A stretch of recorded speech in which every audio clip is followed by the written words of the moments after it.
Hello my dear beautiful bastards and welcome back to the Fallout 4 Lorethrough. After giving you 3 choices as to where we should go, you've chosen the Robotics Disposal Ground, which is located north from Concord. Before reaching that location, first we can scavenge the nearby trailers and crates, which hide a decent amount of medical supplies and a switchblade that is stabbed into the ruined terminal. Devastated bodies in the vicinity nicely showcase how horrific the apocalypse was, and unfortunately they lack the meat necessary for us to enjoy some stabbage with the recently obtained switchblade. Our path takes us further north, avoiding Sanctuary and sneaking up to a raider shack located under a small hill. This location isn't marked on the map and is of no significance to anyone or anything, but it is a good place to get a few extra items and clothing. The man and dog were in the company of a dead woman who likely overdosed on the psycho that was next to her. She seemed like the ideal target for the switchblade, but then I realized that we're playing as a confused army veteran who probably isn't interested in stabbing dead women. Moving along, we encounter a pack of wild mongrels that we avoided because attacking them has no benefits, it only risks death. Another risk of death presents a scavenger that is close by, because his skill and defenses are far too great for us to be able to do anything to him, even the switchblade is useless. Going further east brings us to the Robotics Disposal Ground, a location that is quite self-explanatory. Ever since 2053, a company called US Robotics Disposal used this site to store failed assembly robots, and according to the terminal entries from 2 employees, robots were building other robots, which caused many issues and half of them ended up being legless motherfuckers. Such robots are useless and therefore they were sent here. Another entry mentions strange guys dressed in black who brought a fully functional SENTRY bot and a holotape related to it. This particular holotape gives us the power to control the SENTRY bot and send him on patrol to 4 different locations. The closest one is literally 10 seconds away, the United States Armed Forces Satellite Station Olivia, whose outer area can be cleared very easily using this robot.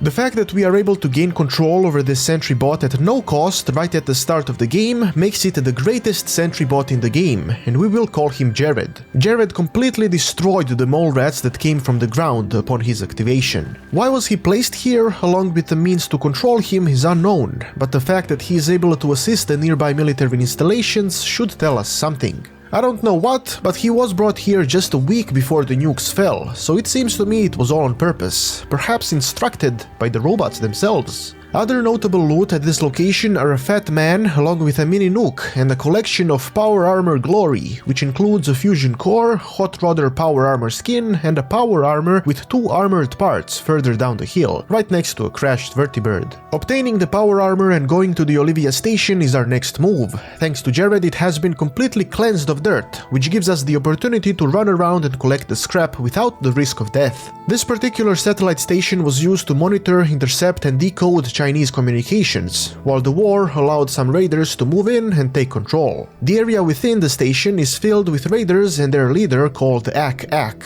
Assaulting them was an exciting event that brought Steven a lot of joy. He was so joyous that he decided to use a mini nuke to kill the boss, because why the fuck not?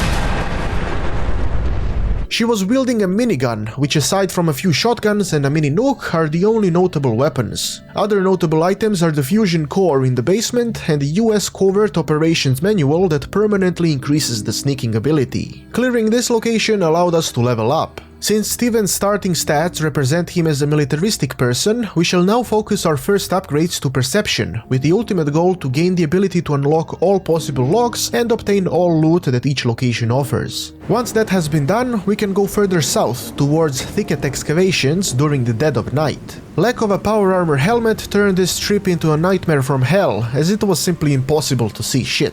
This location is best known as the source of the best mirrorlurk meat in the Commonwealth due to the shitty water giving it the extra flavor. The only person here is Sully Mathis, who decided to use this place as the main base to build his raiding crew. Unfortunately, he encountered problems with the drainage pump that stopped him from realizing his plans. Furthermore, he was too much of a pussy to fix the valves and drain the water, so he asked us to do it for him. Going down in the power armor is a bad idea because it would sink to the bottom and likely get eaten by Godzilla, so what we can do here is eat a red axe and attempt to fix it ourselves. The power of Red Axe was enough to keep us alive as we fixed it all. As a thanks, we get 50 caps from Sully and an attack by Mirrorlurks. This is where we slightly panic and lose ability points that were needed to flee from the crabby bastards. This is basically the situation where you meet a beautiful person that unfortunately has crabs, but you simply have no strength or self-preservation to get away from them, and then you suffer from the crabs yourself. During this shitstorm, we managed to find a tattoo magazine in one of the trailers and lose Sully. For a moment, concern rushed through Steven's body, thinking he got eaten by the crabs, but luckily shortly after he reappeared and told us to give him time to fix it all. Giving him time is a bad idea, because as we know, his plan is to create a raider gang in this location, and we just helped him do it. Steven isn't stupid though, he will return here with a fat man and blow this motherfucker to shit one day. Seeing as we traveled through several areas and collected a ton of crap, we must find a safe place to store everything and reorganize ourselves. The closest safe location is the Red Rocket truck stop that has dog meat waiting for us. The truck stop itself was used as a hazardous materials dumping ground by the employees that worked there before the war. The mole rat den under the station shows the amount of damage the toxic waste had done to the environment.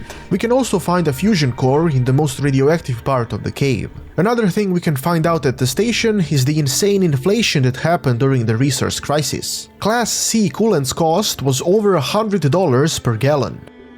Our journey stops here, with a functioning power armor, fat man, minigun, and a combat shotgun. The path we take yet again depends on your choice. Will it be 10 Pines Bluff, Bedford Station, or Concord? Please use the voting card and comments to make your pick. As always, please consider supporting my Patreon. These videos would not exist without the current patrons, and future series will depend on its success. Thanks for watching, and I'll see you next time. I have been Petard, your glorious lord, and may the blessings of Petardia eternally touch your butt.